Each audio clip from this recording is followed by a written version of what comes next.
next witness. Perhaps I should go and fetch the witness. Thank you.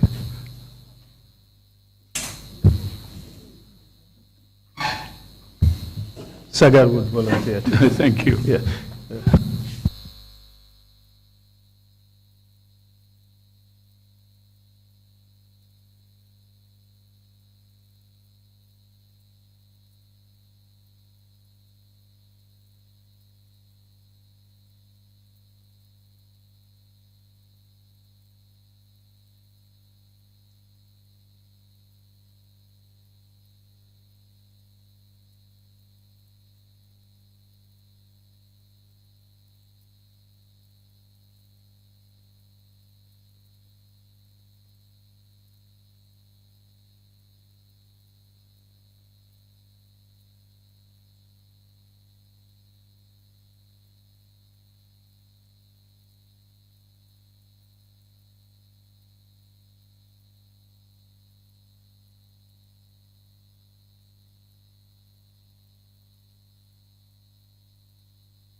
I, Goorgi Mboob, do swear that I will speak the truth, I will speak the truth, the whole truth, and nothing but the truth. and nothing but the truth. So help me God. So help me God. Thank you.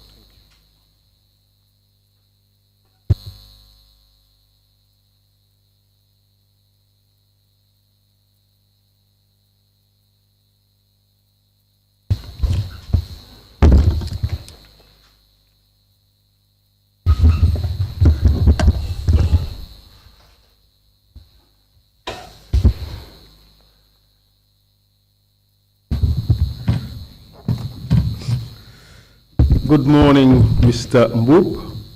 Morning. Welcome to the TRRC. Thank you. I hope you are ready to give your testimony. Exactly, sir. Wonderful. Before you do so, let me warn you, Mr. Mboob, that it is an offense under the laws of this country to lie under oath. Do you understand that, sir? I do, sir. It's also an offense to give a false testimony to the TRRC. Do you understand that? I do, sir. And you therefore warned to desist from saying anything that would mislead the TRRC into error. You understand? Well copied, sir. Kindly give us your full names, please. My names are Goorgi Mboob. The L is for Lewtan. Lewtan. What is your date of birth? My date of birth is 24th of April, 1971. Where were you born? I was born in Banjul, Lancaster Street. Number? The number must be 64 Lancaster Street, 54 Lancaster Street, 54. Okay, interesting. So, where did you go to school? I started school in Sarekunda Primary School, and then to Sukuta Secondary School, and then to the Muslim High School. Which year did you complete Muslim High School? I completed Muslim High School in the year 1987. What did you do after that? The following year, 1988, in March, 2 years after, I joined the police force. And that would be in 1989, correct? No, it was 1988. I finished 87 and then joined the police force in March 88. That would be 1 year after One year after, completing yes. Muslim Sorry, High School. sorry for that information. It's 1 year after. And tell us your progression in the Gambia Police Force. Okay. In 1989, I was graduated as a recruit, and then Your training was for how long? for 7 months.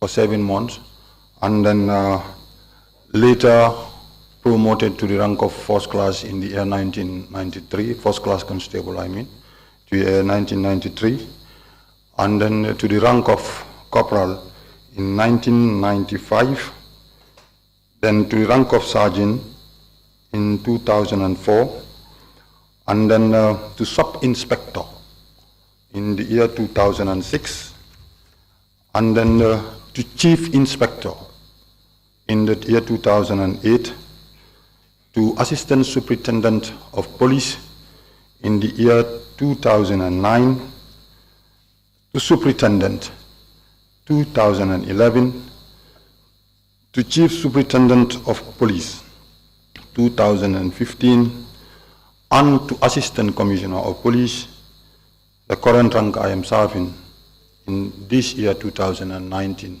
January. Essentially, for 10 years,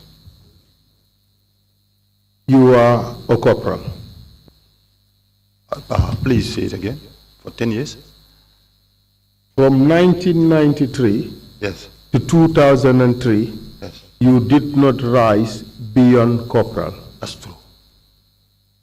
And since the madness, those promotions, rapid promotions from 2004 to 2015, you became chief superintendent of police. Exactly. Very rapid, isn't it, compared to the first half of your service in the force? That's true. Where were you based on April 2000? I was in Banjul at the police headquarters. In which unit? In the licensing department, or licensing unit, you may call it. And what is the role of those who work at the licensing unit?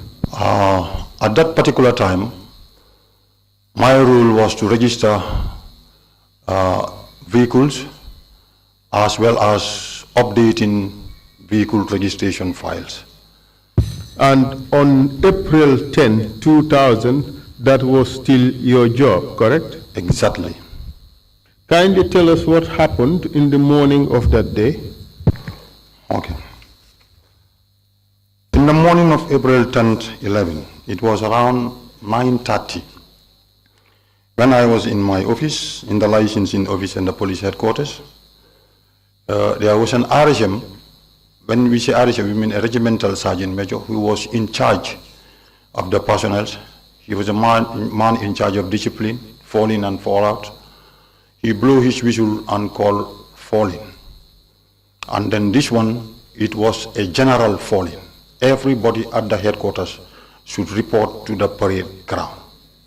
And that is what exactly all of us did so and reported to the parade ground.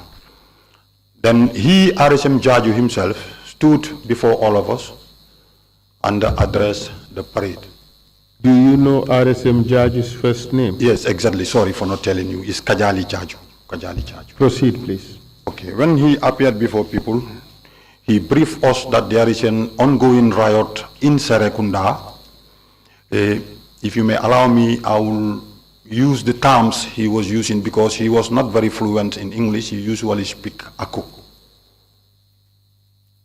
Proceed, please. Okay. He was saying something like, Unano sabi safe riot day in Serekunda, meaning don't you know that there is riot going in Serekunda? And then all of us started laughing for his language. He said, Una keep laughing. Them burn the mobile, you people are laughing. Them burn the go-to station, you people are laughing. So that is where we were until he said there is a need for us to stay on parade. You said this was a general fall-in. Yes, a general fall-in. Were any particular ranks excluded from those who were to come to the parade? Yes, it was only senior officers that were not present. But all the officers at the headquarters at that time, below Kajali's rank, because he was either a chief inspector, I'm sorry, I cannot fully remember what was his title, but I know he must be either a chief inspector at that time or an inspector. But every other junior officers below his rank did fall in and listen to his briefing. Proceed, please. At this stage, yes, where was the IGP? I did not know, definitely, because he did not tell us about the IGP, but what he never appeared on that parade. How about the deputy IGP? He don't. How about the commissioner for operations? He don't. It was only Kajalu as a senior officer who was present with the rank of either inspector or chief inspector who briefed the men. I know you answered that. Okay. How about the commander for Banjul division? Now, the commander Banjul station, I've definitely seen him at the back gate connecting the Banjul station and the parade ground standing. But did not participate in that fall-in? No, he did not appear before us. Proceed, please. And then, after that, the RSM thought that there is a need for us at least to send an intelligent officer to go and survey, because he said there is information that students from Gambia High School may also be demonstrating. So they use somebody I could remember called Sergeant Manga, whose first name I did not know. Sergeant Manga. So Sergeant Manga went as we were standing, and Kajali was still talking. Sergeant Manga came running, and then he started saying in Aku, then they come, then they come. So Kajali turned to him and said, would that they come? He said, policeman no kinde ask, if you see person kinde run unafala. Policeman no they ask questions. If you see person they run, you follow. Okay, all right. Proceed, please. Well, Horaja just intimated that I should interpret that into English. I think I can say it, sir. Please, go ahead. Okay. He said, they are coming, they are coming. Kajali turned to him and said, who is coming? He said, policeman don't ask. If you see people are running, you just follow. Okay, and then what happened after that? So he asked us to report to Banjul police station, inside the police station. The parade ground is just next after the police station. Just to licensing door, if you know where licensing is. That is how we get into the station. So because I was tall in the ranks, very tall in the ranks, and then followed by Cham. This Cham is called Usman Cham. We were all corporals together. Go ahead. Okay, because I was so tall, I was the first man to arrive at the police station.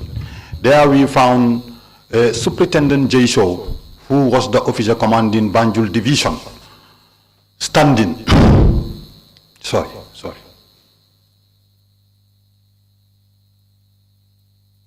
Proceed, please. And then he was with 3 weapons. One was AK-47 and the 2 were Chinese Mark IVs, rifles called Chinese Mark IV. So he gave me 1 Chinese Mark IV plus 5 blank ammunitions.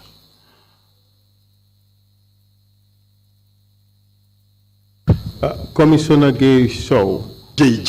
Shaw. Yes, I beg your pardon. Yes. J. Shaw. There is a Gay Shaw. Yes, I know him. Yes, and the Gay Shaw is a lawyer. Okay, I know. So now we're referring to Commissioner No, Commander J. Shaw. Yes, sir. Okay, what was his position in the force? He was the commanding officer for Banjul division. What would be his role with regards to events that occurred on that day? Okay, as the officer commanding Banjul division at that time, he is responsible for all the affairs in Banjul. So would that include the operation on which you were supposed to embark upon? True, sir.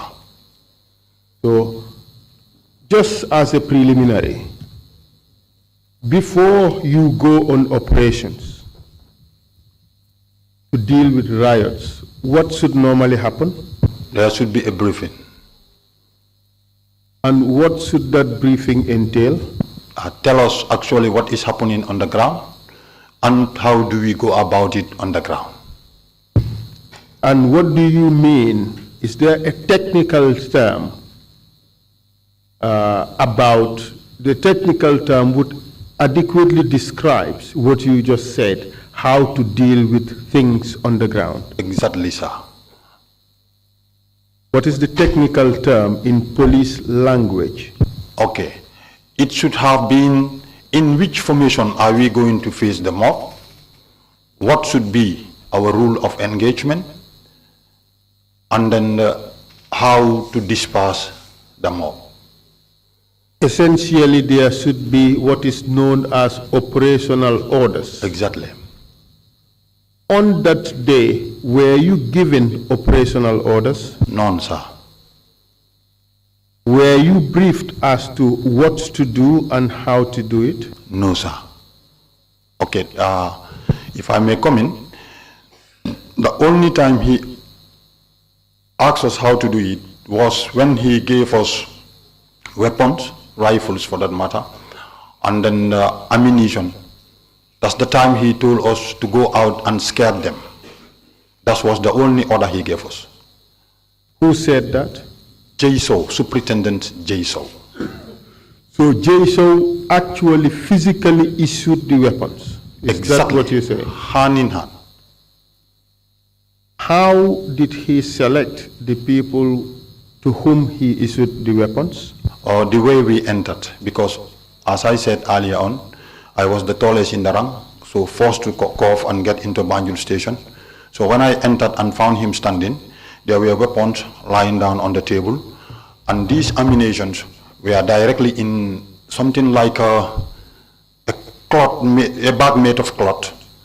They were in, and then that's the time he will give each of us a weapon and then some blank ammunition. How many? 5, sir. I was given 5. So how many policemen were given these weapons? 3. Just the 3 of you? Yes, because there were only 3 rifles. Tell us the names. I could remember Usman Cham was one of them. Usman Cham, he is now the Commissioner of Finance, Police Commissioner of Finance. Who else? And Yorambalo. Yorambalo, his last posting, as I know, was Serekunda as officer commanding. I don't know. For a long time, we did not speak. And who else? No, we were 3 in number. Just the 3 of you? Exactly, sir. Yourself, Yorambalo, and Cham? And Usman Cham. And Usman Cham? Yes, sir. No other person? No other person from Banjul. Just the 3 of you? Just the 3 of us. Mbalo? Yes, sir. Cham? Yes, sir. And yourself? Welcome. Goorgi Mboob? Yes, sir. All right. And then he gave you your operational instructions. Yes. Encapsulated in 3 words or 4 words. Yes, sir. Go and scare them. Go out and scare them. 5 words. Yes, sir. Nothing more. Nothing more than that. Nothing more than that. Nothing more than Those were your only operational orders. You were not given a document. No, sir. You were not briefed. No, sir. And who was to be in charge of your group?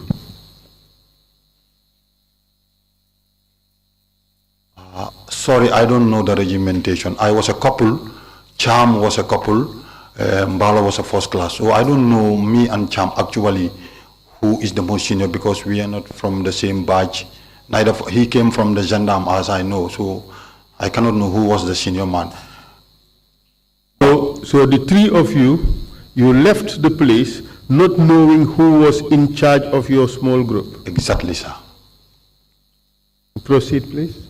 And then, when we went out from the Banjul station, on the main highway, we were standing, 3 of us. We saw these students coming. Some of them were in uniforms. Some of them were not in uniform. I believe they must be civilians, because some were of old age.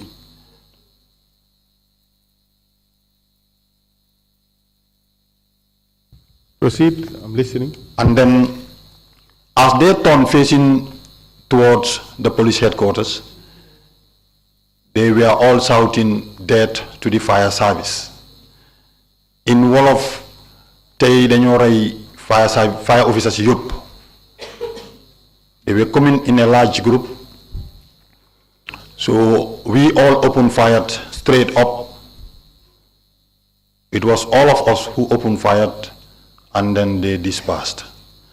Some of them ran straight heading to Central Bank. Some turned right. Others turned where they came from to the left towards the Duajabi building. And that is how they dispersed.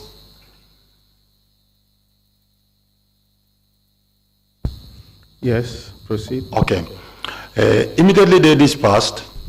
We report back to the parade ground. All of us report back. The entire police headquarters. I mean the people who were there on the briefing, junior officers. All of us went back to the parade ground. And then we were told that we are now going out for patrols. Then we were divided into teams and in different areas, posted to different areas in Banjul. So I was posted together with 133 Njai. Sorry for Njai, whose full name I cannot remember, whether it was Momodu or Usman, I cannot, but I could remember his regimental number. We used to call him 333 Njai. Me and him, we were posted to Tobacco Road, just around Laijuv's compound. That is where we were posted. And we were there on our patrol. And then when it was around after 11 coming to 12 o'clock, we decided to go back to the police station on foot. Which police station? The main police station, that is the police headquarters, where you have the police station. In Banjul? In Banjul. And that would be Buckle Street, right? That would be Buckle Street, exactly, sir. Okay. So as we are moving from Tobacco Road, coming towards Box Bar, we decided to get into St. Augustine. Because in those days, let's get it straight. Okay. From Laijuv's compound, yes, sir, in Tobacco Road, you wanted to get to Buckle Street in Banjul. Yes. Right? And you went through St. Augustine's High School. That's true. All right, proceed. Yes. At that time, the fence, the last fence of St. Augustine's was fallen. So we decided to enter St. Augustine, come through the football field and use the main gate, not knowing that there was riot, there was confrontation between the PIU and the students at St. Augustine's. You were deployed to Tobacco Road, yes, because a student riot was ongoing. At the police headquarters. A student riot was ongoing in Banjul and in the Combos, correct? Yes, at the police headquarters In Banjul. in Banjul. There was a student riot happening around the police headquarters in Banjul. And there was also a student riot going on in the Combos. Yes, sir. So you decided from Tobacco Road to pass through St. Augustine's in order to go to the police station in Banjul. Yes, sir. And in doing this, you did not know that there was also something happening at St. Augustine's by the students. Yes, sir. Proceed. Okay. I would like to explain the reason why we took St. Augustine's. I see. Okay, proceed. Okay. Normally, because at the time I live in Banjul and I used to play football in St. Augustine's, the fence was fallen. Sometimes we use it as a shortcut, what we call in Olof port, to come through and then go straight, because it is going to be a shortcut. So as we come after the football field of St. Augustine, heading to the main school yard, there is a gate connecting the football field and the main school premises. So when we entered through, we saw children and or let me say students and the PIU officers having confrontation. So we decided to back off and then run. So as Njai himself, it was Njai himself who told me in Wolof, boy, ñi ngi am problem ak parents yi nañ dellu. So I agreed and we withdrew and then we started going back. So during this course, some of the students, they saw us and then they came running after us, they chased us. So when they chased us, Njai took left and I took right. So Njai jumped into all new police lines and I jumped towards facing Gambia High School, that main road. That is where I jumped. So when I jumped, that's the last time I saw Njai, until back at the police headquarters. So when I jumped, I took a curve towards Boxbar Street, where I found the intervention, meaning the PIU, sending some cells to these boys. What kind of cells? Grenade cells. We call it smoke grenade cells. Smoke grenade cells. Was it tear gas? Yeah, tear gas. We call it tear gas. But at this time, I can call it cells because the real name for it is tear gas cells. So I went at the back of them and then came after them towards new police line, where you have the mosque now, the main entrance to the mosque. So when I reached there, I saw a boy, because they were throwing stone at me at that time. Because I was alone, I was going, they were throwing stones. Some of them were even calling my name, because people know me to be Go. They call me Go. So at this time, there was a boy called Birkam. I don't know his name. Up to date, I did not ask for his name. He is called Birkama. He took a stone and threw the stone off at me and told me in Wolof, Yo go suñ la téye dinañ nangam tan sa ndey. Sorry for the language, excuse me for the language. I just want to make it clear and then he threw the stone at me. To be candid enough, definitely out of anger, I ran after him. So when I ran after him, he entered St. Augustine's High School. And I went straight after him inside St. Augustine High School.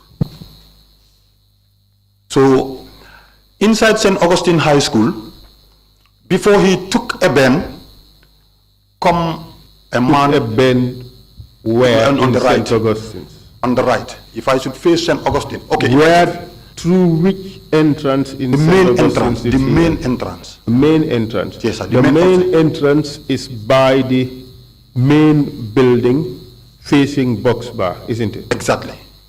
Exactly.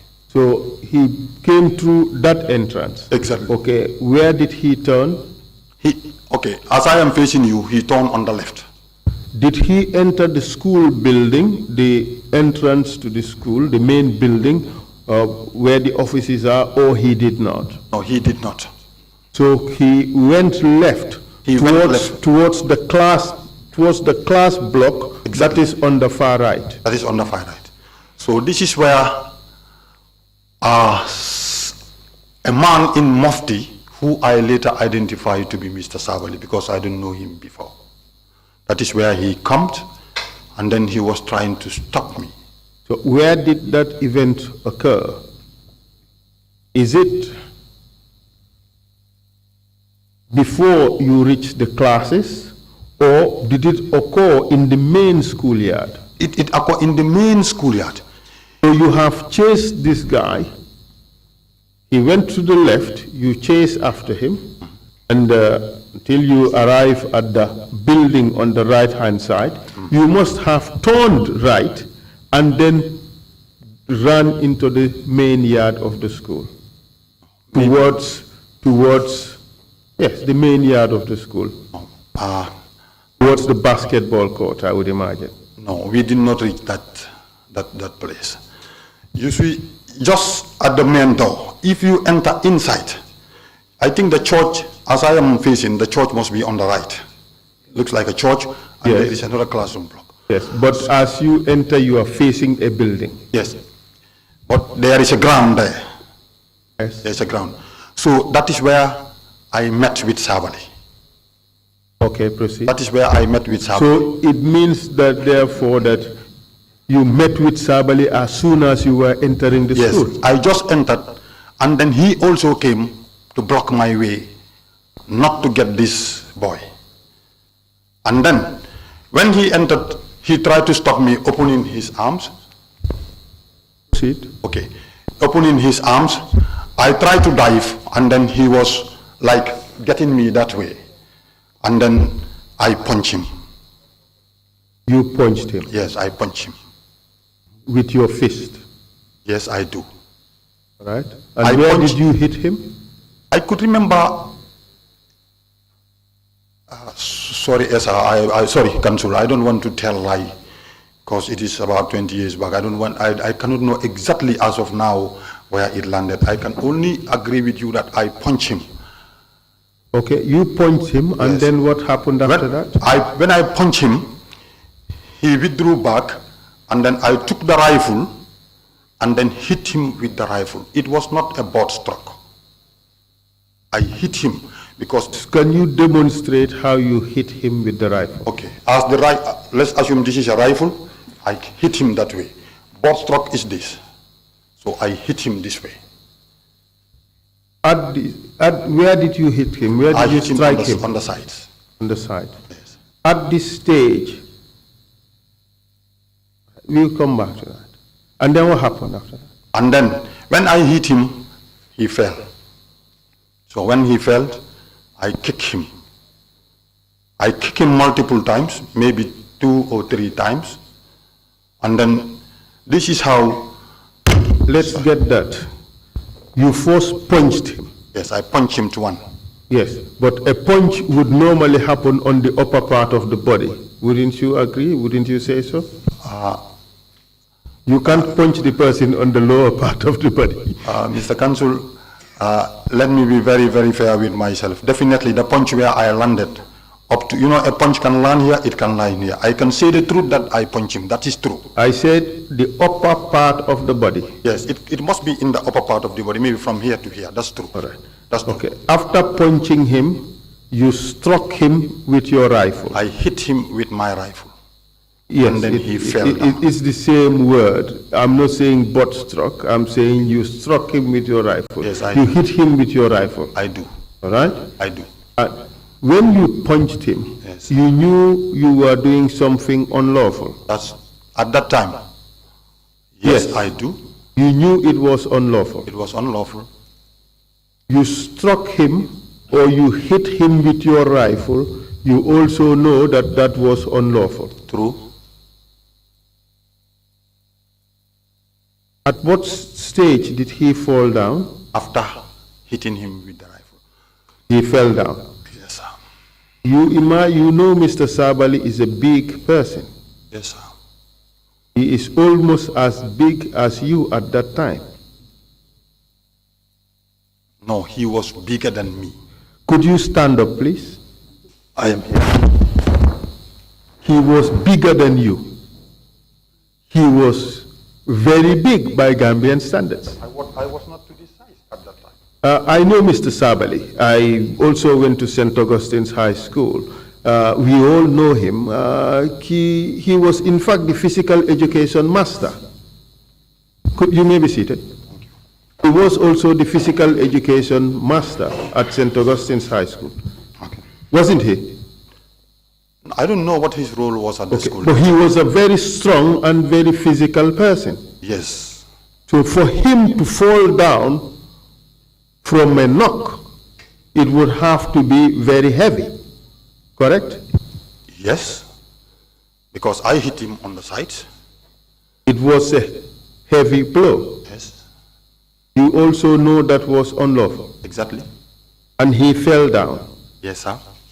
And when he fell down, you also kicked him multiple times, as you said. True. And each kick was unlawful.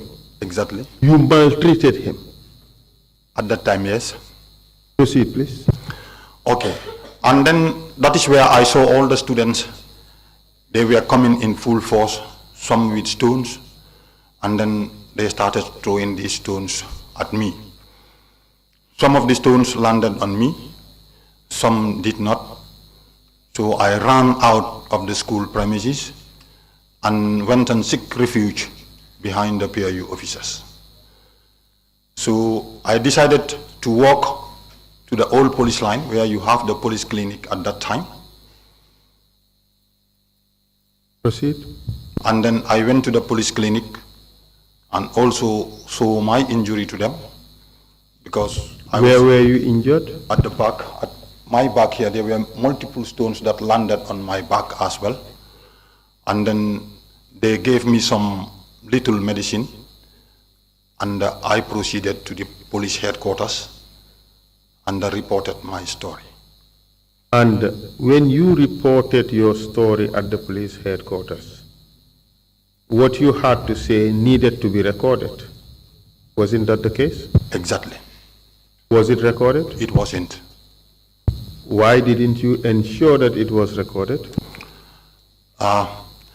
Lead counsel, at that present time, my role was to report to the RSM because he was the one who sent us for patrol.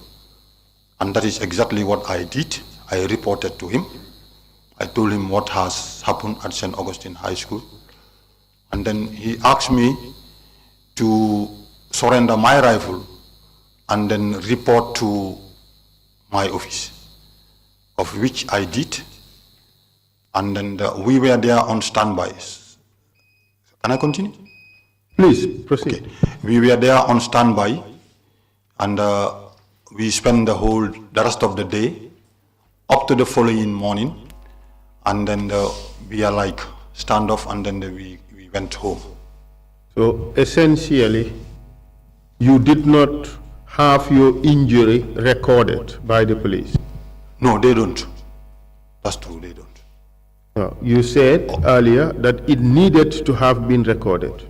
It should have been recorded, yes, sir. You did not make sure it was recorded? No, I don't. In fact, this issue of this injury that you sustained, it's just an afterthought intended to shield yourself from explaining this true story about what has happened at St. Augustine's. Isn't that the truth, Mr. Mboob? No, sir, I've said all the truth. Okay, let's go back to your story. Okay. From Laiju's compound in Tobacco Road to go to the police headquarters, you had no business going through St. Augustine's High School. That's true. Yet, you went to St. Augustine's High School. Why did you? One reason, because one, It was a shortcut, as I said earlier on. Mr. Witness, it is not a shortcut. It is, in fact, a very long cut. We both know Banjul very well. From Liju's house in Tobacco Road to go to the police headquarters, you have no business going through St. Augustine's High School. This whole story about going to St. Augustine's High School from Tobacco Road is just one concocted story to try to suggest that you were under attack. But it is false, absolutely false.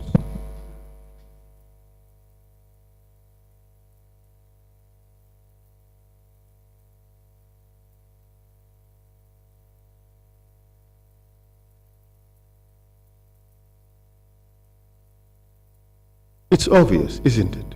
It's false. No, what I said is true, sir. That cannot be true, Mr. Witness. In fact, the truth is, you were in the company of the PIU personnel. Isn't that true? No, sir. I was not part of the PIU, because I was... Listen to the question. Okay. I have a responsibility to be fair to you, Mr. Mboob. That's true. Like I have a responsibility to be fair to everybody. That's true. My role is to bring out the truth. So this is no witch hunt against anybody. It's just to bring out the truth. Right? And it's only the truth that shall set you free. If you try to play games, Mr. Mboob, it won't work out. You are in the company of the PIU. I'm not suggesting you were part of them. I'm saying you were in the company of the PIU.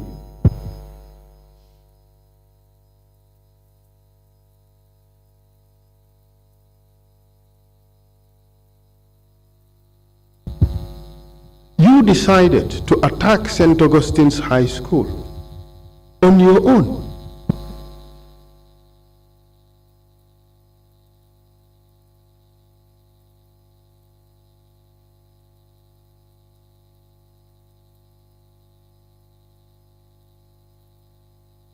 This story about having been attacked by the students while you went through the back or the so-called shortcut, it's all a concocted story just to show that you were under attack when you were absolutely under no attack. Why did you choose to lie, Mr. Mboob? Mr. Lead Counsel, I am on the oath. So I see no reason why should I be seated here and lie. Mr. Mboob, you still have no explanation for all these gaps in your story. Counsel, I think I told you the reason why I came through St. Augustine High School. One, can I go ahead? Yes, I'm listening. One, at that present time, I did not know anybody at St. Augustine High School. It's true, I have no legal cause to be at St. Augustine High School. I did not know Sabally in passing. I did not met him before. So, is he telling me to stop? Okay. So, there is no reason for me to have a cause of attacking a school. I was not taught in St. Augustine High School. Mr. Witness, I think you're just telling us things that do not answer the question. What was your question, sir? You told us that you had a reason to go to St. Augustine's High School in the first instance. Yes, sir. I told you that that reason is no good reason at all. I concur with you that it was not a good reason to go, but In that fact, was the story. in fact, the reason why you gave us that story is you just want to create a story suggesting that you were under attack when nobody attacked you. Honorable Counsel, if you may allow me, let me tell you something. I could have easily tell you that I did not go to the back, but I would have lied. You asked me, you told me one thing when we were starting. You said lying to this commission can result to something else. And I choose the truth. So it's my duty to tell you the truth. Okay, and you think what you have told us is the truth? Exactly, sir. Okay, let's proceed. You said you ran away from St. Augustine's High School, correct? Yes, sir. Sorry. And you ran away because you were under attack by the students? Exactly, sir. And you managed to escape from St. Augustine's High School? Yes, sir. All right? And you went and you joined the paras, correct? In the front? I did not join them. Joining... You converged with the paras at the same location? No, I did not converge with them. Okay. I want to make this straight. When I jumped, I went around towards, what's the name again? Box Bar. It is where I found the PIU. Yes. They were standing facing St. Augustine. Okay. I went at their back, going, like somebody going towards the old police line. You were the lone soldier going towards police lines? Yes, sir. And that was when you were insulted? That was when I was insulted. And this time around, you went back to St. Augustine's from where you were chased away? That's the truth. So you went back into the danger? Yes, sir. You want us to believe that? That is what exactly I do. So you were chased away from St. Augustine's, you sensed danger, you ran away from St. Augustine's. Yes. But somebody just insulted your mother, you forgot about all that danger, and you ran back into St. Augustine's. That's true. You want us to believe that? Exactly, that is what I did. Mr. Mboob, Yes, sir. it is hard to believe. Yeah, I know it's hard to believe, but it's the fact. The fact of the matter is, there was no going into St. Augustine's High School as a shortcut from Tobacco Road. That never happened.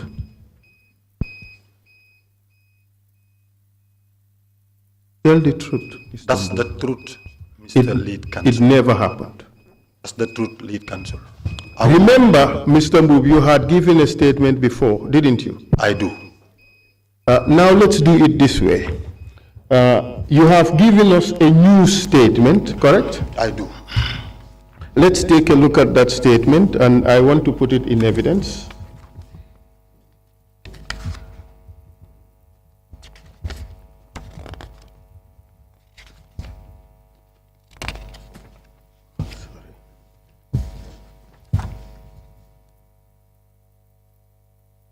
Just allow me briefly, let me.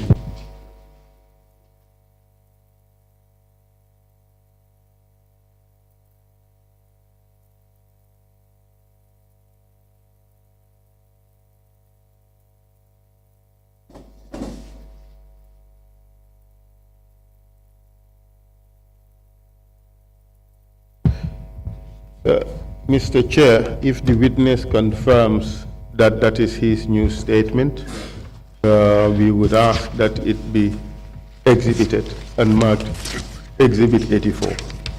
Thank you.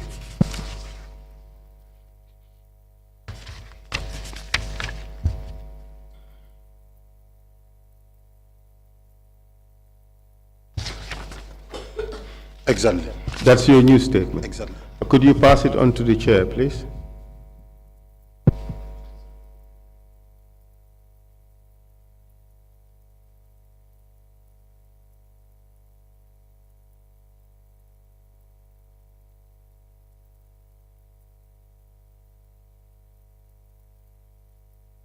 And you would also agree, Mr. Mboob, that you had given us a statement before this new one.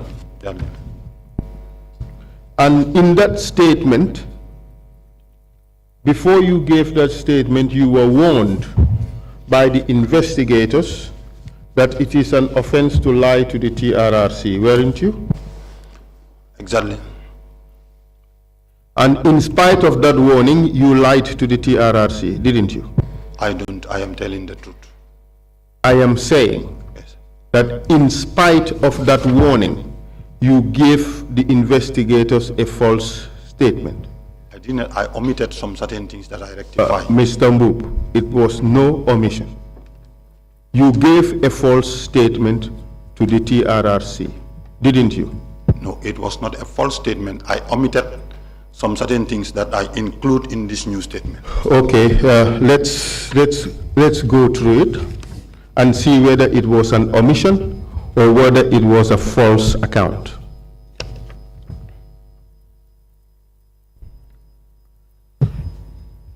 Just give me a second.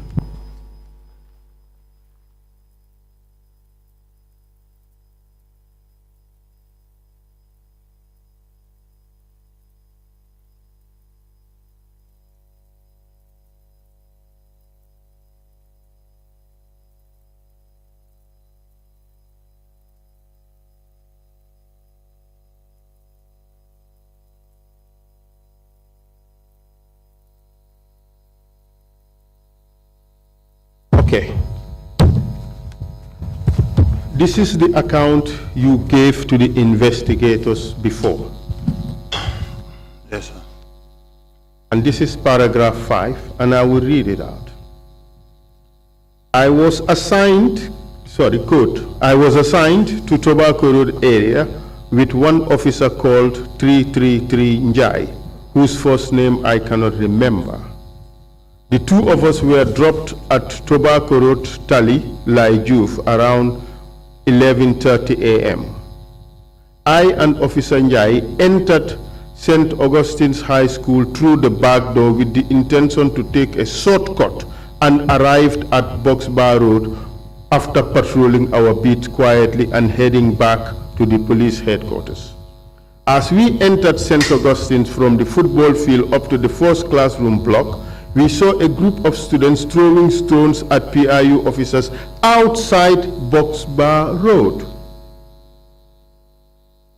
Officer 33 Njai suggested to me that we should run back and take the other way around for fear of the students attacking us. The moment we turned back, we saw the students running after us with stones. I then opened fire to scare them, but some of them started saying, "Let's go. He's not having real bullets." I opened fire until my rounds were finished, and I started to run to save my life. At this juncture, Officer Njai, who was with me, was nowhere to be seen. When I reached the middle gate linking the football field and the main schoolyard, I found some students blocking the way out to trap me in the middle. I ran straight behind one of the classes and tried to jump over the fence opposite Gambia High School.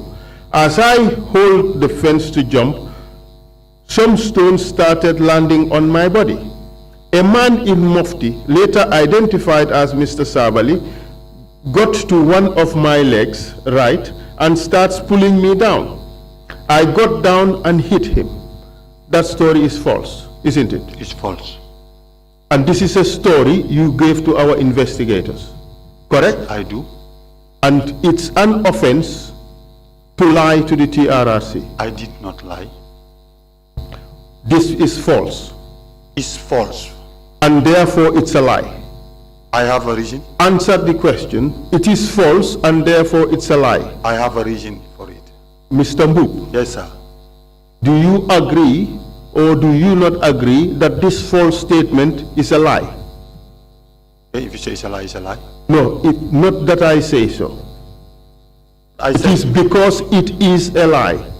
Counsel, if you may allow me. Do you agree it is a lie? Okay, it's a lie. Thank you very much.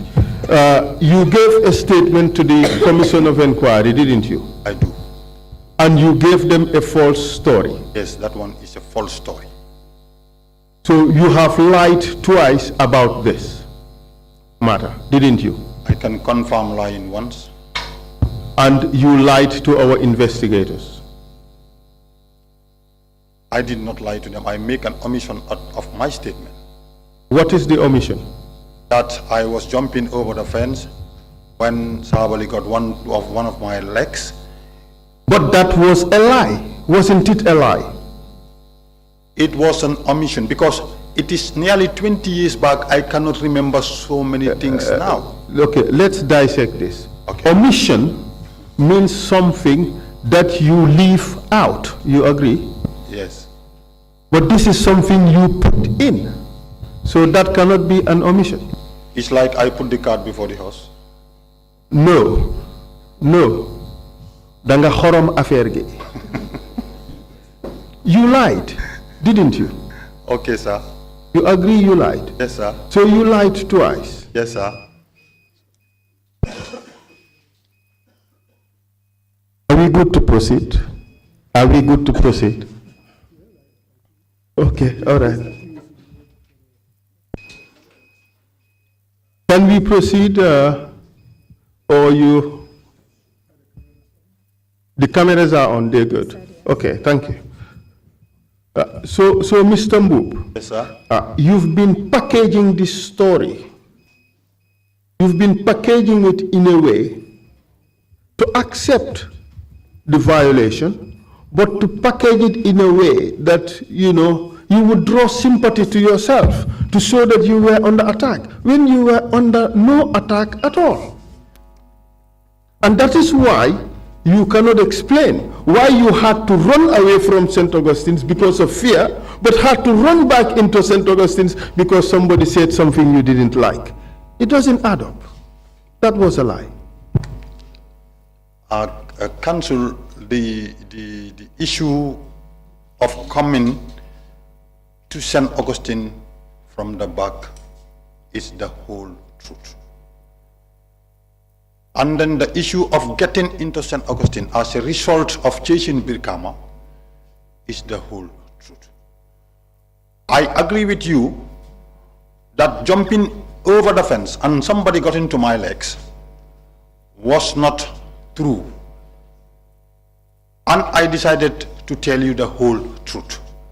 Yes, and in addition to that, your first story to the Commission of Inquiry that you were nowhere around there was also false.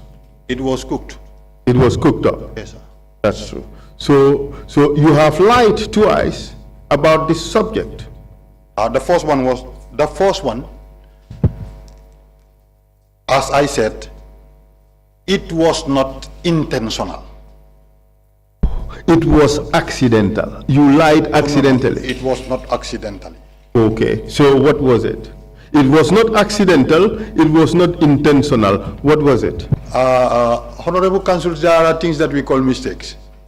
Of course I made a mistake. I rectified myself. So you want to tell me that when you testified under oath before the truth, okay, sorry. I'm referring to the before this the last commission. One. No. I thought you were saying this last one. So this last one, you want to tell us it was a mistake? I made a mistake. So you did not know that Sabally did not hold onto your feet as you were jumping over the fence at St. Augustine's? True. You did not know that? I know he did not. So how was it a mistake? I made a mistake. You regretted doing it, or was it a mistake that you said it? I regretted doing it. Thank you very much.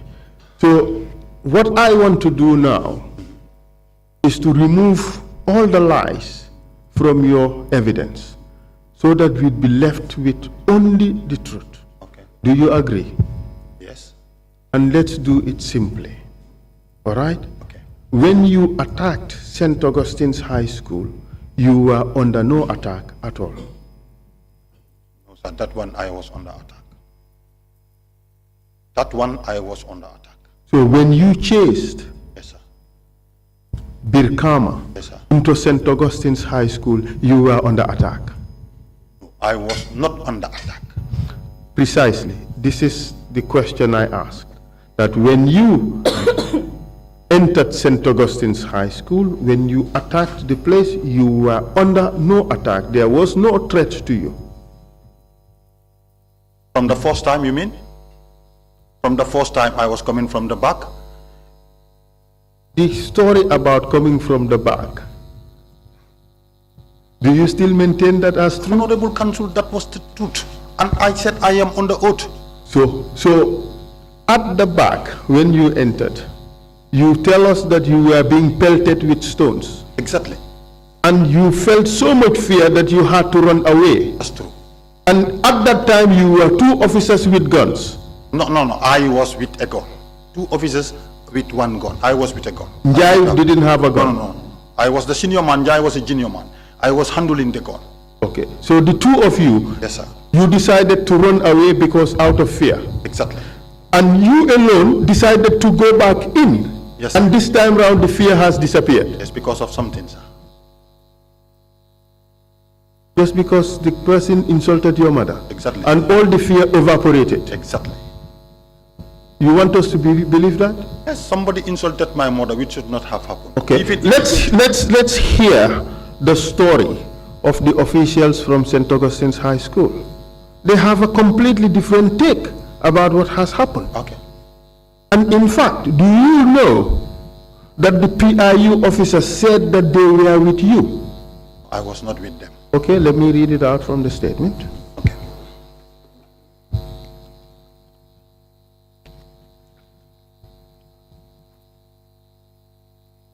Inspector Dabo. Do you know him? I know him.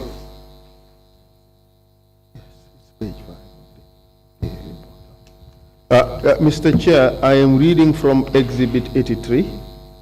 That is the report of the Commission of Inquiry. And on page 5, it says as follows.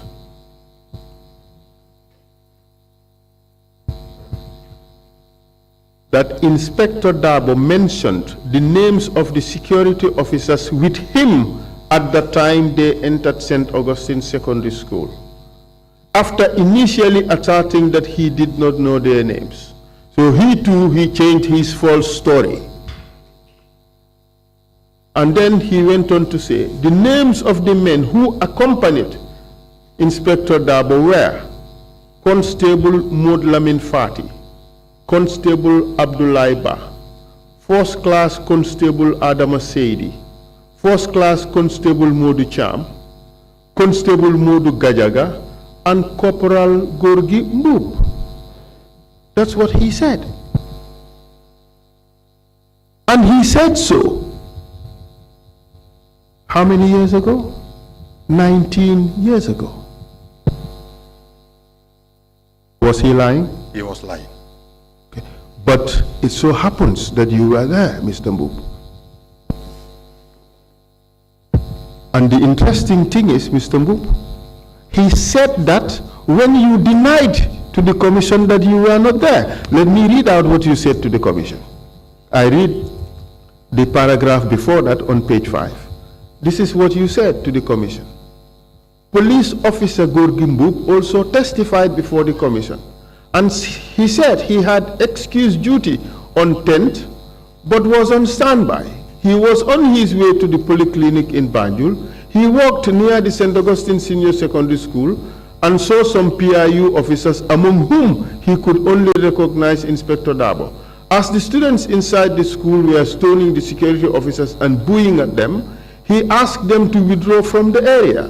Inspector Dabo was unable to talk to him because of the commotion. He then set off for the polyclinic and later spent the whole evening and night at the station in Banjul, still on standby. He denied entering St. Augustine Senior Secondary School alone or with PIU security officers, and also denied assaulting Mr. Sabally or anyone else, and certainly denied holding a gun or firing one.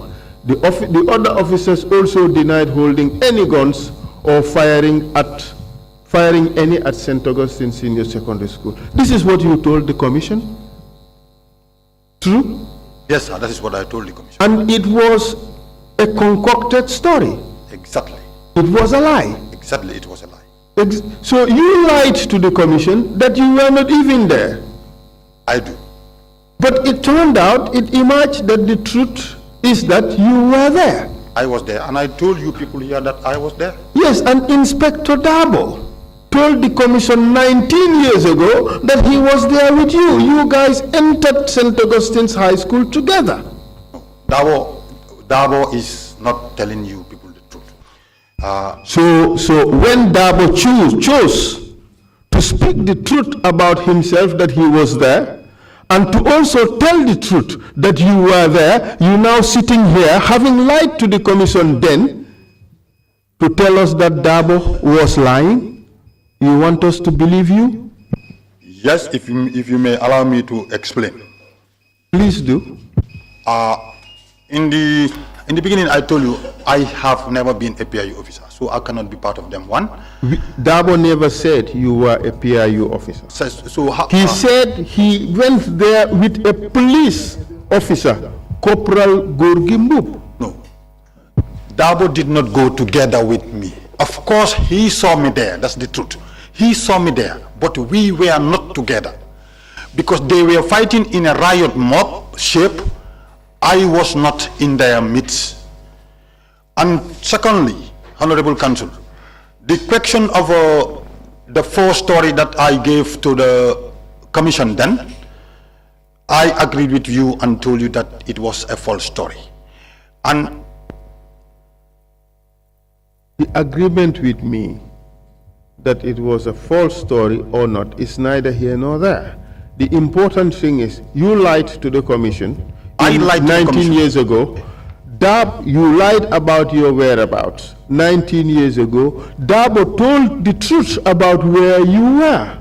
Now you saying that Dabo is lying. Dabo did not. Or was lying. Dabo did not tell you people the truth of where I was. I want to make this okay, let me read it out again. Dabo said he entered St. Augustine's High School with some security officers. At first he lied, like everybody else. All of you lied. He lied, he said he wasn't there. He didn't carry any gun, he did not enter St. Augustine's. But later he changed his story, like if you have just done. You lied and you changed your story.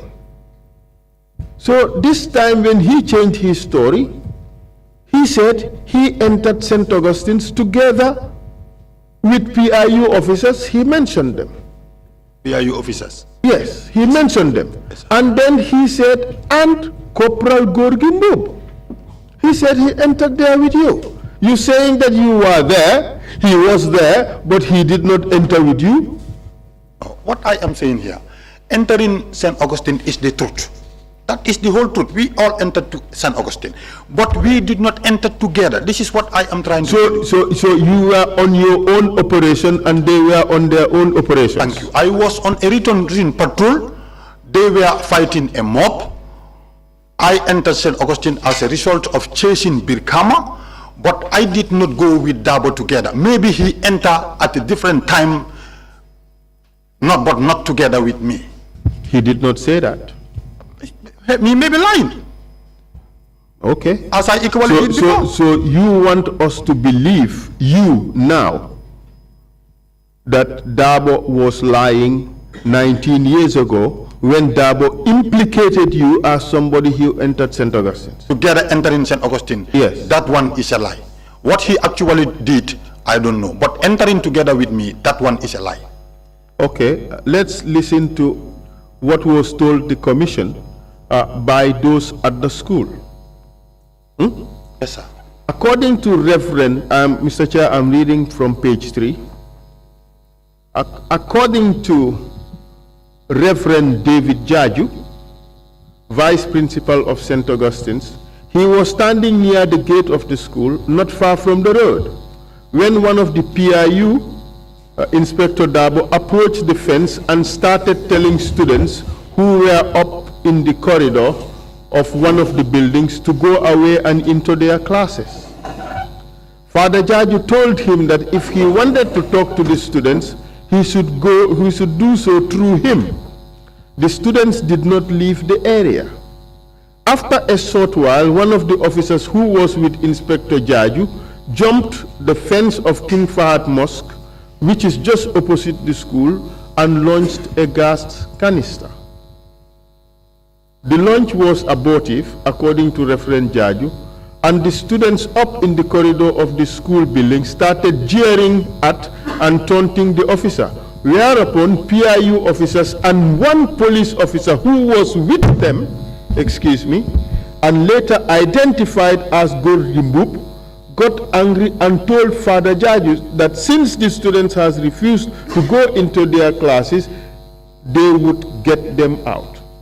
The group of security officers forced their way through the gates of the school and into the school grounds where the students started running helter-skelter.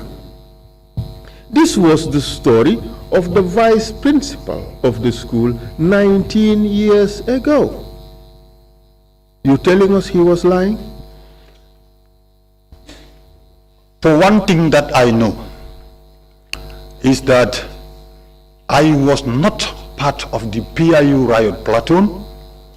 He never said that. No, he said, I'm just a moment. Okay. He said the PIU and one police officer, Goorgi Mboob. Yes. Maybe that's the way he would mention it. But one thing I want you to know is, I did not go together with the PIU inside the school. We did not go together. That is not what the father said. The father said all of you went together. You were angry with what the students have said. No. And you decided to, in fact, you told Father Judge that since the students had refused to go into their classes, you guys are going to get them out. And you went into the school and chased them. Honorable Counsel, I'm sorry. How would you think there was a riot, people run into the school and I run to get them out? I cannot do such a thing. You now want us to believe that the students chased you out, but you chased them back in. No, I did not chase the student in. You chased Birkama. Yeah, chased Birkama, that's true. Yes, and you went back into the school. I went back into the school. You see, what is difficult to accept is when they chased you out, you were so afraid that you had to run out. Yes. But just suddenly you became so emboldened and so brave that you had to go in. How can any... Because he insulted my mother. You want us to believe that? But that's the whole fact. So suddenly you became, I wouldn't call it Rambo, but the thing is, the fear couldn't have dissipated, just vamoosed like that.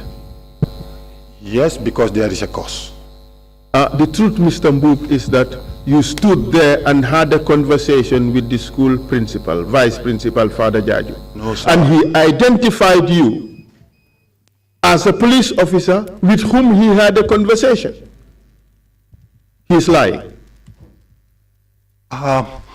Is he lying? No, let me come, Counsel. I cannot just say he is lying, but I have to make a point as well. Honorable Counsel, I cannot remember anywhere I stood and talked to Father Jaju. I did not. Okay. So you were just passing by. According to you, you were just passing by when some random student just identified you as, you know, that passerby. He just called you. Oh, go. Suñ la jappé dinañ nangam tan sa ndey. You know, when, you know, the PIU officers who were standing there, having a standoff with the students, were ignored completely. But you, the passerby who was going, minding your own business, you were drawn into the matter and you had to chase this kid or this person into St. Augustine's from where you were chased out. You want us to believe that story? It's unreasonable, Mr. Mboob. Honorable Counsel, all what I said here is the truth. What was in the mind of the students and their cause, I don't know. I can only tell you my reasons and true reasons of going into St. Augustine High Schools, and that was the reason I went into St. Augustine High School. But you have also accepted that that was a completely wrong route to take. I do so from Juve's house in Tobacco Road. You probably did not think that we know the geography this well, but from Juve's house in Tobacco Road to go to police headquarters, you had no business going through St. Augustine's. You were in St. Augustine's as part of that group that was there to quell whatever you thought was happening there. Honorable Counsel, even records can tell you that I have never been regimented part of the PIU at that present time. Nobody said you were part of the PIU. But you said I went there together with them. Going there together with them did not mean or does not mean that you were a member of their group. I was not inside the St. Augustine High School together with the PIU. In fact, the evidence before the other commission is that Sabally was not only hit or beaten by you alone. No, sir. That one I can attest that it was a false statement. That it was only Sabally I have an encounter with. You may have only had an encounter with Sabally, but you were not the only person who beat him. It can be possible other people may beat him, but not in my presence. And it was not, they are not with me. I can say of my own. Do you think that Mr. Sabally would not know that he was beaten by one or more people? Of course, Sabally would know how many people have assaulted him. Okay, let me read out what Sabally had to say. Yes, sir. And they said, according to Mr. Usman Sabally, PE master in the school, he was in the office at the time when he saw the students running. He got out of the office and walked towards the security officers and spoke to them. He told them that they did not have a right to enter the school, whereupon the security officers assaulted him with their batons and shields, causing him to sustain injuries on the side of his forehead and elsewhere. Sabally did not say, I was assaulted here by Goorgi Mboob, and I went there and I was assaulted by somebody else. He said, no. When he confronted you, you guys converged upon him. No. At least I should be bold enough to tell you, bold enough to tell you the truth. Honorable Counsel, when I entered the school, I can now recall some of the stories you said, Sabally said, some of it was between me and him. He was trying to stop me to tell me, I could remember that, you have no right to be in the school. That is what he said. Yeah, that one was true. But I was not together with the PIU. When the assault happened, I am not going to shift blame to anybody. I should be bold enough to tell this commission the truth of what I have done. Hadn't been that it was in company with the PIU, I will tell you plain out that it was me and the PIU who jointly assaulted Sabally. But for my case, it was only me who knocked Sabally, who hit Sabally with my weapon, who kicked Sabally multiple times. This was the truth. Mr. Mboob, you are trying to run away from the PIU. You don't want that association with the PIU, because by showing that association with the PIU, it makes your story looks false. You don't want that to happen, do you? No, sir. Mr. Counsel, I think even making a story telling you that with the PIU, I think it's more clear to me than telling you that I was alone. I have now accepted responsibility that I was alone and went to the school alone. I could have easily tell you that I was with the PIU and this was the reason why we entered the school, but I said no, I was not with them. All right, Mr. Mboob, let's proceed. Okay, sir. Let's proceed. The commission would have all the elements to determine whether you are speaking the truth about some elements of your story or whether you are lying. Okay, sir. We accept that you have accepted responsibility, that you have assaulted Mr. Sabally. That's true. That is a fact. That's a fact. But that's not your only transgression. And what, sir? What else did you do at the school? Nothing else apart from that. Did you fire your weapon at the school? Before I assaulted Sabally, that was at the back. That was at the back. How about after assaulting Sabally? No, did you fire your weapon at the school? That one I don't. But you realize that the people at St. Augustine's High School, they recognized you. In fact, you were so easily recognizable. You were one of the tallest. Welcome, sir. So the people at St. Augustine's recognized you. They do. I said they called me Father by my name. Jaju recognized you.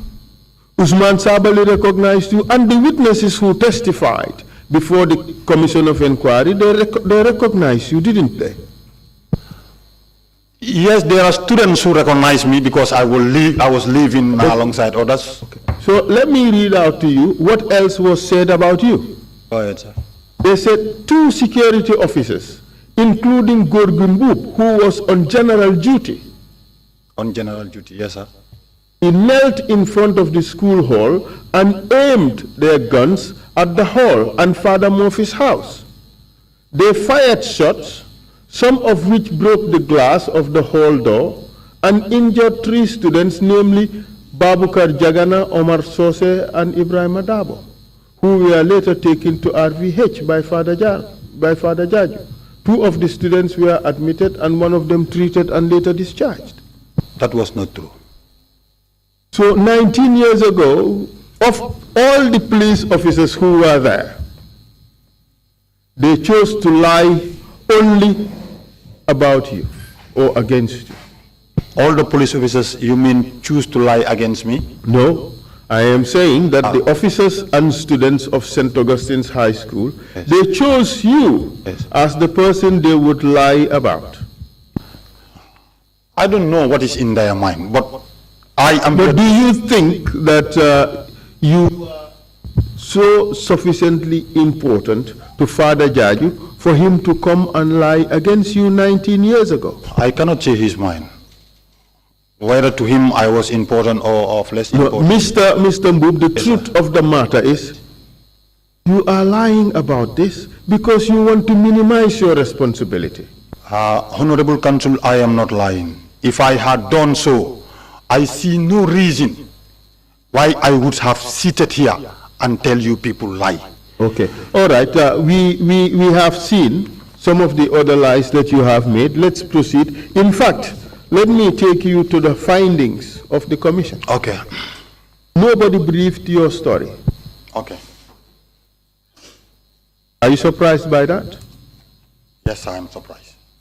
You are surprised that nobody in that commission believed your story. Yes, I am surprised, sir. Why are you surprised? I will let you know if you read out what the commission report is, because I myself as Goorgi Mboob, since that has happened up to date, I do not know what are the commission findings. Yet you are surprised by their findings. How is that possible? You say whether I am surprised by the finding of the commissions. Yes, you said yes, you are surprised. Why were you surprised? No, what I mean here is, I did not know what was the finding of the commission because I have never seen the document myself. I have never heard it anywhere. It has happened that there was a commission findings. But one thing I want to make clear here is, even during the time of the commissions, I appeared in the commission twice. And I did not finish my testimony. The day I should go back to the commission, I believe that was the day the commission was called off, because I reported to the Chief Justice Office, who was, I think, Justice Felix Latte, I think, something like that. I reported to his office when I was informed that today there is no sitting. Yes, but let me read out to you some of the commission findings. Okay. They said, this is page 23 of the report, Mr. Chair. The security officers led by Inspector Dabo, including Corporal Goorgi Mboob, unlawfully entered the school premises and trespassed there criminally. Do you agree? I entered and trespassed. Do you agree with that? That I entered and trespassed. Yes. Yes, sir. You agree with that? Yes, I am. Do you deny that security officers led by Inspector Dabo also entered the school unlawfully? I was not there when they did so because I found them on the road. So you now want to tell us that your activity was completely separate from that of Inspector Dabo? Yes, sir. I was in a blue uniform. We were not together. I was not posted there from the headquarters. As you are saying, like I was part of the headquarters, just went to reinforce the PIU. No, that was not the case. I would have easily tell you that from the headquarters we were asked to go and reinforce the PIU. But no, I was on patrol. So No, we were not together. you cannot say that because you want to make us believe that, you know, from your beat you went through the back, and at the back you were threatened and you were assaulted. As a result of that, you ran away. You want that story to stick. That's the problem. Honorable Counsel, I am not seeing any implication that I have done, anything that I have done when I went to the back, except when they shouted at us, we ran in different directions. He jumped this way, I jumped the other way. That one I can understand. And there is no force after me to say that I went to the back. I could have easily tell you that I did not, I came to the front, starting my issue with the front. But I chose to tell the truth and said I went to the back. Okay, let's just focus on. And I think let's focus on the finding. Oh, okay. You agree that you unlawfully entered St. Augustine's High School. I did so. Okay. And they also found that you participated in unlawful assault of Usman Sabally. That's true.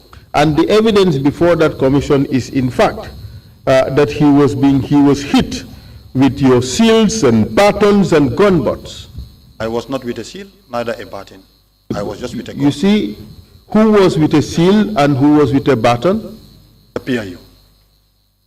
And if Sabally was hit by seals and batons, who would that be? Who would have done the hitting who would have done the hitting? The PIU. Exactly. And this is what the commission found. But you want us to believe that the PIU did not join in the beating. No, sir. I never said so. I made it clear that when I was assaulting Sabally, I was alone. Maybe it's true, they assaulted him, but it was not like jointly me and them together assaulting him. No. He must have been very unfortunate to have been assaulted here by you and then he moved somewhere else and be assaulted by the other group. It can be possible. Me, I just know of what I did. What they did, it doesn't find me there. So it was not a joint operation. You and them, you had nothing together. No, nothing bound you together. No. Nothing joined you together. No, our operations were not coordinated together. Okay. All right, thank you. Well, the commission found that this was a collaborative effort. You and them. You deny that as a lie. The commission find it? Yes. You think? No, I was not together with them. Okay, all right. Then the commission also found that security officers, including Goorgi Mboob, shut and damaged the door of the school hall, breaking the glass, which injured 3 students. You also deny that? Yes, sir, I deny that.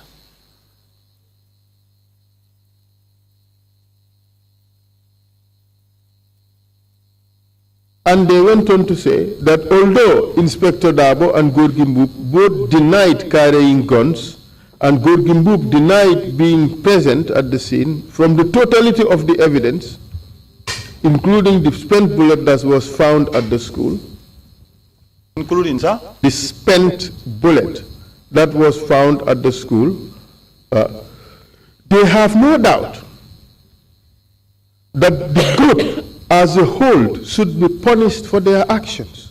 That's what the commission found. They had no doubt that you and Inspector Dabo's group should be punished for what you did. Do you also dispute that? I know of my responsibility that day. That was the recommendation of the commission. I am responsible for going into St. Augustine's without any permission or without any reasonable cause. Okay, let me ask you this question, Mr. Mboob. You are the only officer to enter St. Augustine's High School that day, as far as you know. Yes. As far as I know. I am not saying that nobody entered, but as far as I know, I entered St. Augustine's. That's true. For the side of the PIU, I don't know. I will tell you about... So you want to tell us that you don't know that the PIU entered St. Augustine's on that day? Because I was not there. I was not there. So I did not know whether they entered out, because I found them outside. The time they were entering, I was not there. They could have entered, but not to my presence. That is not the story of Inspector Dabo.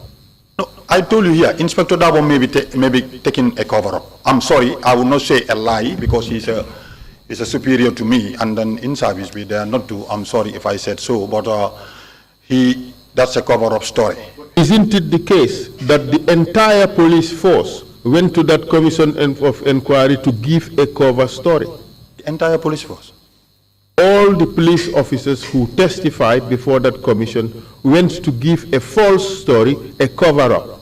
Honorable Counsel, I will only tell you about I will tell you of my case. Okay, let's talk about your case. Yes. Were you told to give a false story? Yes, that's true. Tell us about it. Okay, thank you. I could remember one day, I don't remember the date, but it was in the early afternoon. One cadet, he absconded, one cadet Mane, who was attached to the commission, came to my office and then handed over me a subpoena to attend the commissions. So when I got it, I went to my officer commanding, who was Mamanding Kale. He is now in the United States. And then I discussed the document with him. And then I told him plain out that I was not having a gun on my own at home. I was given a gun by JSO. And then I was assigned to go on patrol leading to my entering into St. Augustine High School by RSM Kajali Jaju. So I know this doesn't do well with him. He called the RSM, that was Kajali Jaju, and then told RSM what I said. And then he asked Kajali to call me to narrate a story. So when I went to Kajali's office, he said, you know, he was not like, I want to say the way he said, he was not literated, and then he started telling me, "Nko ibita commission auto, ye paper deal lele. Ni tata kana moto foje. Ifang bondi, ye mol bondi." I will say it in English if you allow me. Okay, he said like, you said you are going to the commission as you are given a subpoena to go and testify, but if you go there, do not mention anybody's name. You try to pull yourself out. So it was row between me and him. So I told him no, because I do not have a gun at home. I do not supply myself a gun, and I was acting on orders. So if you tell me that, you means you are putting me into trouble and you are putting yourself out. Then he shouted at me and said, what I said, just do it. Sorry, I'm sorry. He beat the table and said, okay, what I said, just do it. So that doesn't go well with me. I decided to vacate and then went to my office. So before the date, it was just like a talk between we and the junior officers among ourselves, that some of them are telling me, don't do it. If you go, mention the truth. Some of them are telling me, you may be witch hunt. So all of a sudden, before I went to the commission, I understand a day before I went to the commissions, I was called to the IGP's office. Sorry, astaghfirullah. I was called to the DIG's office, who was Sankung Baji. They sent somebody to call me to answer to the IGP, to the DIGP, and then I went to his office, and I found Jay So, and he Kajali Jaju waiting for me.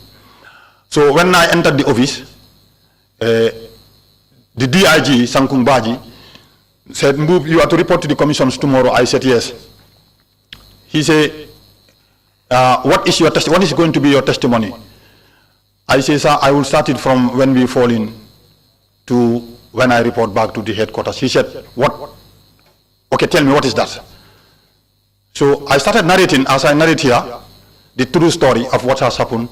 He said, you are mad.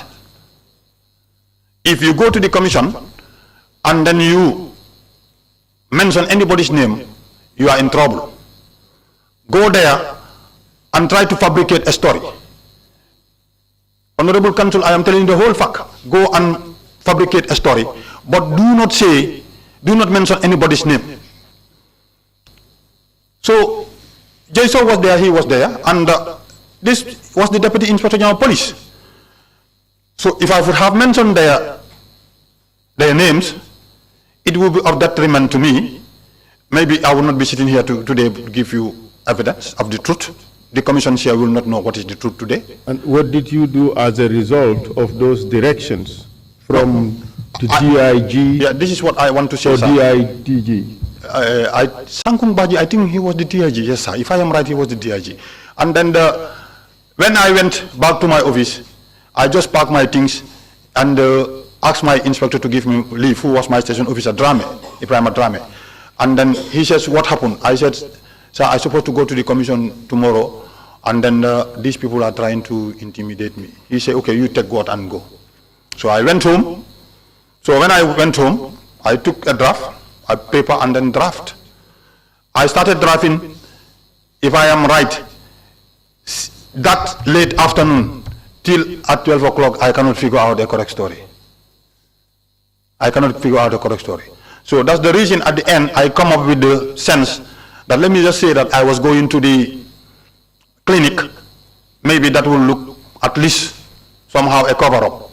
And that is how I went to the commission. Even if you ask me today, if you don't read it, I will not know what I said, because it was not the truth. I forgot it. It was a make-up story. So I forgot it, definitely forgot it. So that is how I make up that story, and then went to the commission. So during the commission, I could remember Sabally, I could remember Father Jaju, because they were asked whether Goorgi Mboob, can you identify Goorgi Mboob here in this commission? They said yes. They were asked to come and touch me, and then they touched me. And I went to the commissions only 2 times. So that's the whole fact. Essentially, as a result of what you were told by your superiors at the Gambia Police Force headquarters, you gave a false story to the commission. True.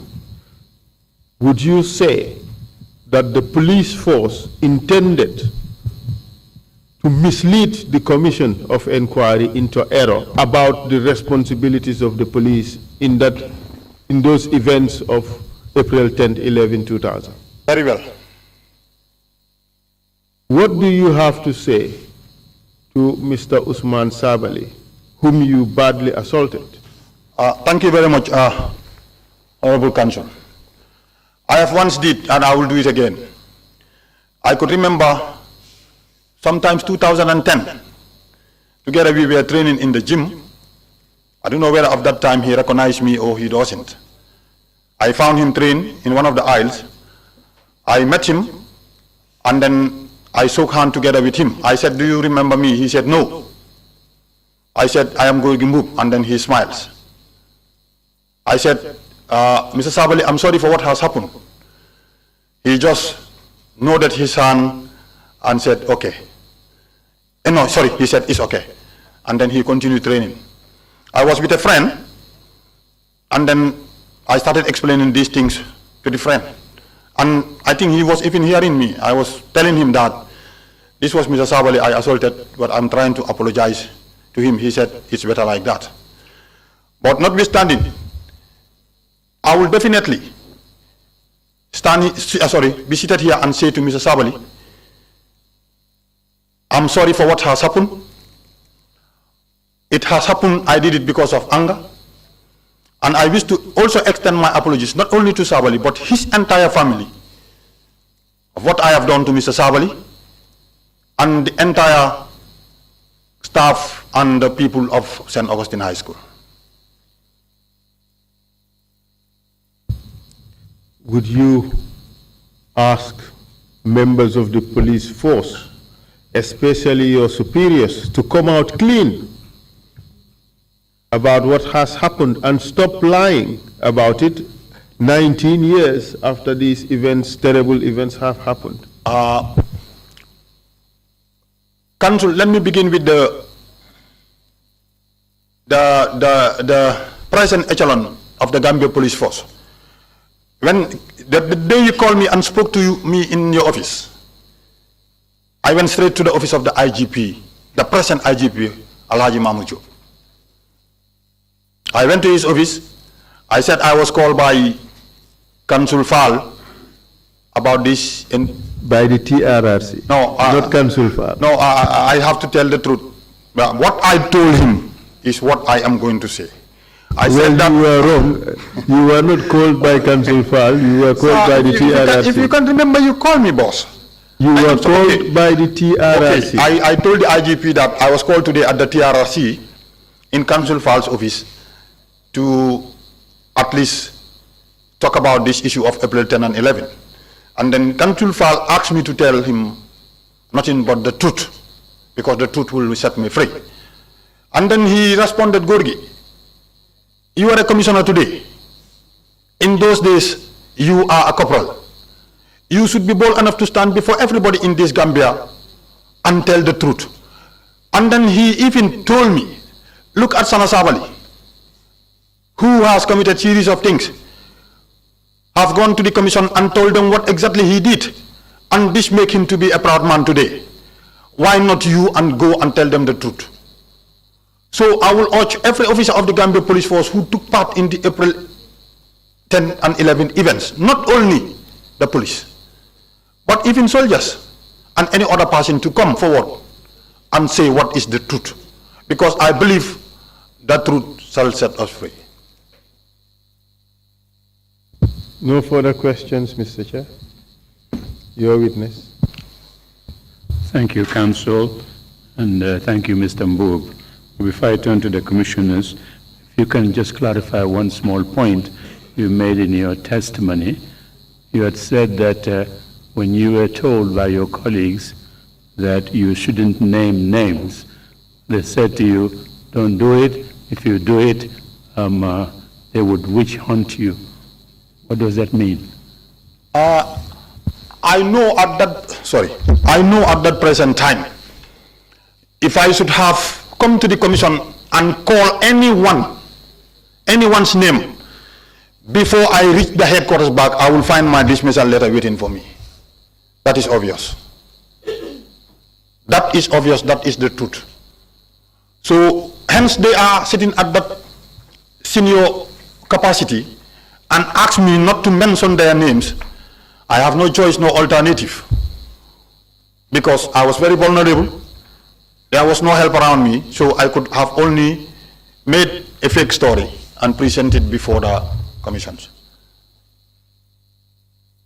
But to be fired is not to be witch hunt, as you put it. Exactly. Thank you very much. Thank you, sir. Commissioner Kinte, you have the floor. Mr. Mboob, I recollect from your statement that when you first went through the back way and you were chased and you jumped around Gambia High School, you said you went to seek refuge or protection from the PIU. Yes, sir. Meaning you made the PIU the seal between you and the school or the student. Yes, sir. I wonder, and you said probably that it was by then that this Brikama insulted you. Can you show me the scenario how you penetrated the PIU block, got into St. Augustine's to deal with this guy, and the PIU did not interfere, no one interfered in any way until you succeeded in all what you did around there? That's one. And two, the allegation is you were with the PIU, you say no. Maybe they were still standing put. How did you maneuver to go out and escape any other challenges around the school? And you were there, the PIU were. Can you give me? Okay, sir. Thank you. What actually happened is when I jumped back and then went to Boxbar Road, the PIU were standing directly opposite the St. Augustine gate. Directly opposite, they were standing. Exactly. So I went to their back, because they were with shields and batons and their smoke launchers. To seek refuge, you said? Yes, so I went at the back. Okay. So when I went at the back, as they were confronting these students, I decided to go to the old police lines. So as I left the PIU, that's the type, some of these boys, many of them, they know me. Because I used to play football, many of them, they know me. And then they started saying, yo, go, and then they started throwing stone. Then Birkama, who was not in uniform, he was not a student because I know him. I know he was not a student. This is how Birkama came, and then his pockets were full of stones, and then he took out a stone, and then sent it to me, and then insulted my mother. I ran after them. The PIUs were just like here. I was there, and then I ran this way inside St. Augustine High School. You circumvented? Yes, I circumvented and ran into St. Augustine High School. That is what has happened. And dealt with, couldn't get Birkama. Yes, couldn't get Birkama. And then Sabally trying to stop me, telling me that you have no right to chase somebody inside St. Augustine High School. And that's where I punched him. At the gate? No, it was inside. Not at the gate, outside. I have already entered. That's where you inflicted all the actions you did on him. Exactly, sir. And without any challenge or whatever, you came out again.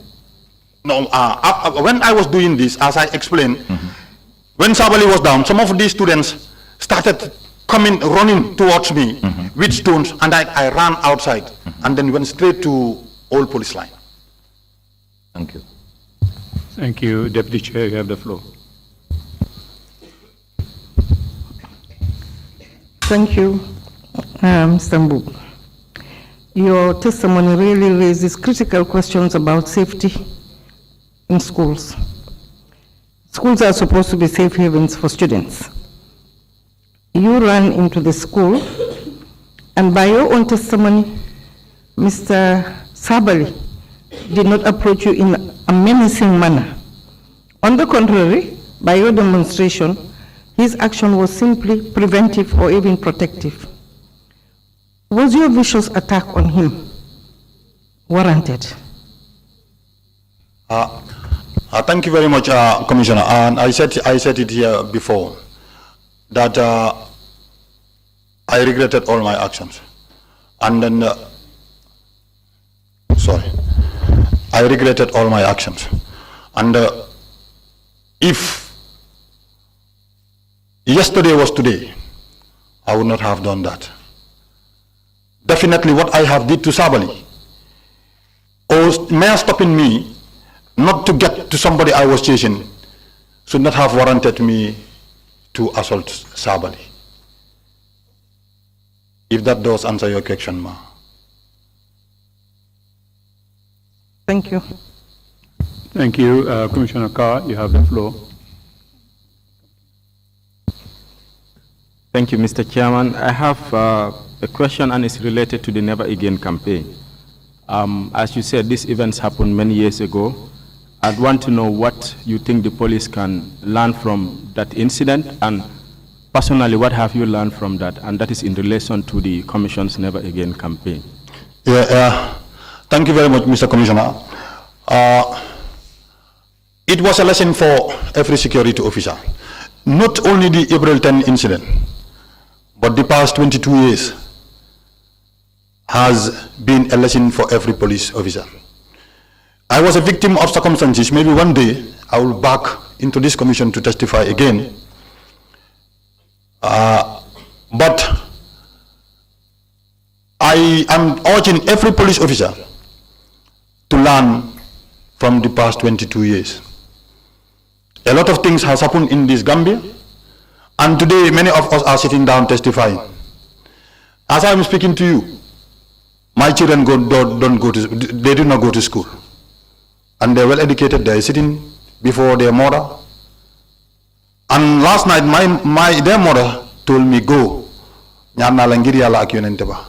so they may please, go please, I beg you in the name of the Most High God. If you go, just say the truth. And then every police officer, I think of recent, we are trying to capacitize the entire Gambia police force in, how to call it again, in mob fighting and in other areas as well. And this includes riot. So I'm sending this information to every police officer that we have a boundary where we should stop. And this has taught us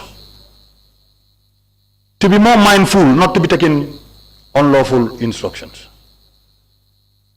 So, on that note, this is a message to the Gambia Police Force, for officers who are at the top, to also, this is from giving wrong directives to their subordinates.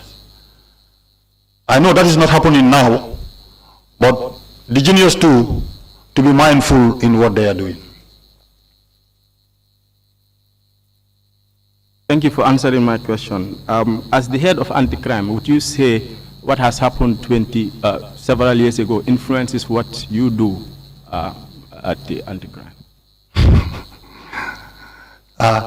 No, it doesn't. I said here before to one of the commission's answers, I said, if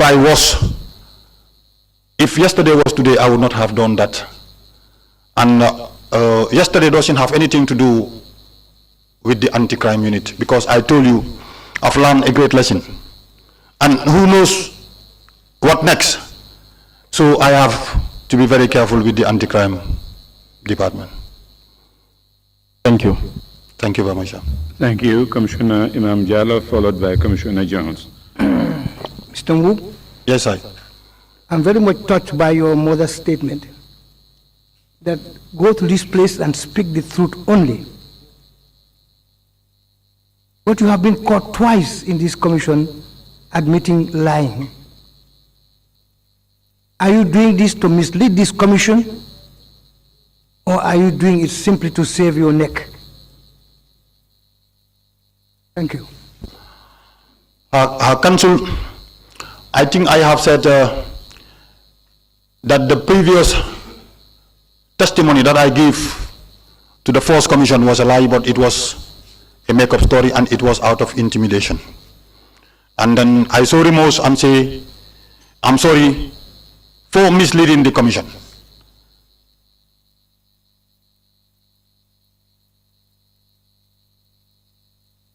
Thank you. Commissioner Jones. Thank you, Chairman. Mr. Mboob, you told the Commission that 19 years ago you gave false evidence or false testimony at the Commission of Inquiry that was set up then. How did it sit with your conscience, knowing that you denied several students as well as their families the justice that they deserved? How did it sit with your conscience?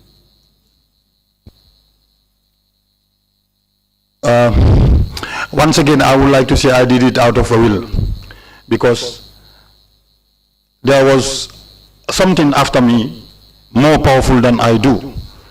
Because here we are today in a new dispensation, and all of us knows what democracy is. Yesterday, it was not democratic. Definitely, I've caused pain to Sabally. That was true, and I said it should not have happened, but it had happened that way, and I said, I am sorry, and ready to even go and meet him personally again to say, Mr. Sabally, I'm sorry for what has happened. This is more out of concern. As a security official, you said some of the vicious attacks that you meted out on Sabally was as a result of you being angry because people insulted your mother. Do you have any anger management classes for security officials within the police or other security outfits? Yes, I do, because I sat with my humble self, and let me tell you that I have a very good wife.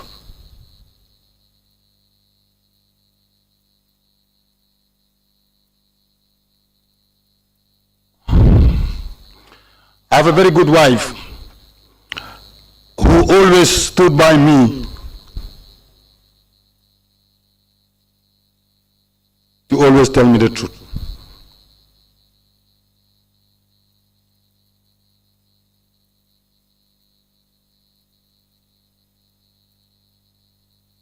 And then I would say she's the one who molded me up.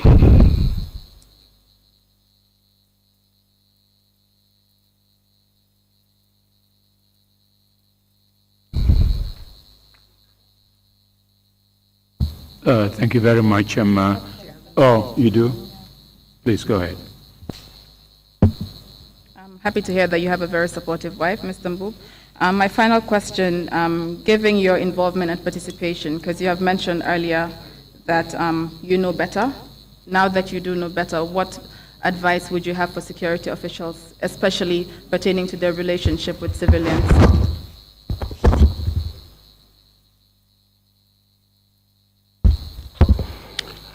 Thank you. Sorry.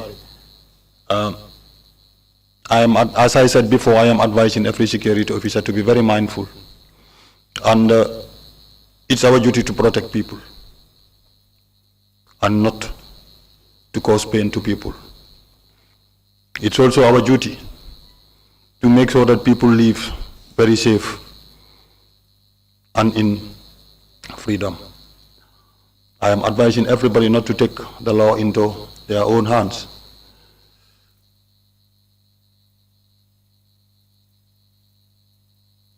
Thank you. No further questions. Thank you, Commissioner Jones. Commissioner Bojang, you have the floor. Mr. Mboob, the damages happened during your operation at St. Augustine High School. Did you know whether the government have compensated them? No. As I know, I did not hear anything about compensation. Because to my own thinking, even the April 10 the commissions was not finished. I think it was halted. It was halted by an executive directives. So I did not know I did not know anyone who was compensated. Thank you. Thank you. Imam C, you have the floor. Goorgi Mboob na nga def. How are you, Goorgi Mboob? ñaari fen yi nga fen bi nga njëkkoon a fen ci commission boobu waatoon nga. The 2 lies you made to the first commission, did you swear at that time? No, Imam, man bi ma dem ci commission bi ma xamee ne su ma demee ci commission bi li ma wax nekkutoon dëgg. Waaw.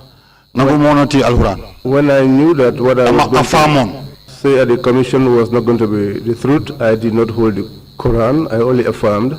Bu njëkk bi waatuloo woon. Déedéet, dama am fa nangu ma woon te Swear? Quran bi. No, I did not accept to hold the Quran. But on this occasion, did you swear? Yes, I swear. Bi moom nga ne fen nga waaye nangu nga ne fen nga. Wow. This time you lied, and you accepted that you have lied. Yes, I have lied, and I have accepted. Mr. Chair, perhaps I need to explain this. The affirmation and the oath holding the Quran are all the same under the law. It is the failure to give a truthful account when you have undertaken to give a truthful account. So if there is a difference, it's perhaps between you and God. But for between you and us, an affirmation and an oath are both the same. Council Fall, if you may allow me, the reason why I said so is, it's more serious than if you hold the word of God and start lying. That is between you and God. Yes, but between you and us, between you and us, yes, between you and the state, between you and I as people, it is all the same. Thank you, Council. You have undertaken to speak the truth and you lie. Thank you, Council. Thank you. Any further questions? If not, Mr. Mboob, if you have any closing remarks to make, please proceed to do so. Thank you very much, Honorable Chairman. I have just few closing remarks to make. Mr. Chairman, sorry. Mr. Chairman, commissioners, legal practitioners, the press, and members of the public. First of all, I want to foremost and wish to apologize to Mr. Sabally and his entire family for what has happened on April 10 that I have mitigated on him. It should not have been done, but definitely I have to apologize. I say sorry from the bottom of my heart. And to all the students of St. Augustine's at that present time, that if I could change back the hands of times, I would be a different person today. I know that saying I'm sorry is not enough. But if I can say anything more than I'm sorry, or do more than anything I'm sorry, I would do it. Mr. Chairman, we all know that being a victim is painful, but definitely no one can measure what it feels like to be on the other side of the coin, like where I was at that time. I am giving these closing remarks today with mix in the sense that I am grateful today to tell the truth of what has happened for nearly 22 years ago without fear, favor, or interference of any of our senior officers today. Likewise, in the past when there was interference and there was intimidation. Mr. Chairman, of course, there is need for a security sector reform. But there is also a need for the civil society to be educated on awareness and some sensitization to be done. There is need for the civil society to know their rights, but there is also a need for security officers to also know their limits. Every Gambian and non-Gambian should work towards the slogan of never again. I faced a lot of difficulties in the past that maybe someday I will be back to this commission to come and address. But Mr. Chairman, I also want to tell the Gambian people, as I am sitting here as the commander of the police anti-crime unit, responsible for crimes in this country, that the Gambia is a very safe country as people are speculating outside. Mr. Chairman, in a very short while, we will be going into our tourist season. Some people are sending the wrong information about this Gambia. People are calling me every day from the outside, asking me whether Gambia is safe to be. This includes tourist guides, and it includes our brothers and sisters in the diaspora. But to tell everybody that Gambia is far safer than before. Far safer than before. Although there are troubles, little hitches in and there, some small little criminals trying to boggle into people's home at night, some little people trying to rob people, but it's not at the alarming stage. We are controlling it. Things has also happened to me in the recent past that because of media communication, people went to my home and burned my house to ashes. And at the end of the day, they knew that the information that was given to them was not the whole truth. And some of them even call me, myself, and say, go, definitely bawal ñu xamé wuñ ko ni. But it was the making of the Almighty God. I have forgiven everybody who took part. Like as I am sitting today here, asking Mr. Sabally to forgive me, so that the slogan never again will be. I thank all of you, and once again, I apologize to Mr. Sabally and his entire family and the people of St. Augustine's. Again, I say thank you to the command of the Gambia Police Force to give me the opportunity without any intimidation to go over here and say the truth. I salute you all.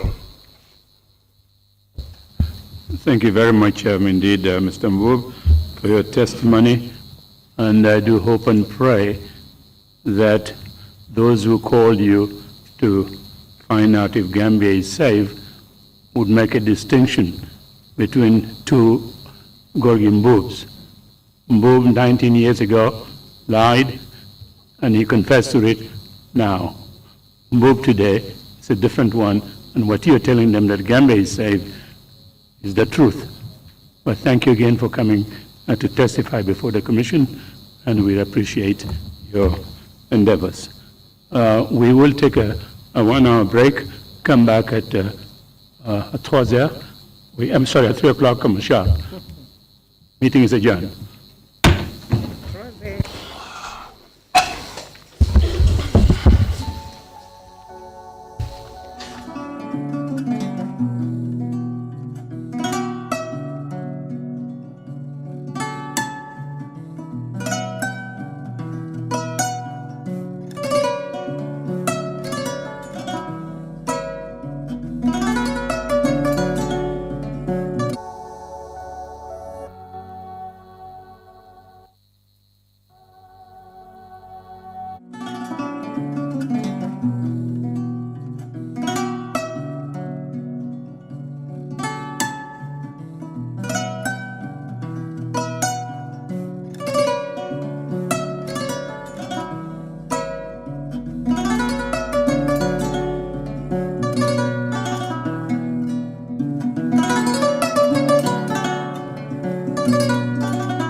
ñëw ak yéen rek skincare plus nara jàkkaarloo ak yéen waxtaan ak yéen tuuti rek si suñu tube suñu baax emuñ rek ci ay diw waaye comme ni ngeen ko xamee rek dañoo yëngu ci ay tube te yënguwuñ nag si just any tube suñ tube bu nekk 5 star jesna la 5 star jesna mooy jesna bi gën a pire moom la ñoo tube palmaan bi gën a fort moom la ñoo liggéeyee ñun rek si tube dara du doy day des not only dañoo tube but bu la neexee ñu tuubal la ba pare nag ñawal la. We're not all about skin. We are skin, care, and the plus does come in so many different ways.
diwli lanni maaro lanni fop lanni awa joni mi anda honno gerdeten e ngal ɗo sabu e ngal ɗo Ibrahima jonnal taw joni mi anda se yahay kapitiki ñawloɗen ha humpodiren e makko est ce que on noon e warude waɗen noon awa ane kode Ibrahima ma ko to woni mo Amérique ko Amérique a woni kede humpitaki fiɓe musidɓe men baluwo baluwo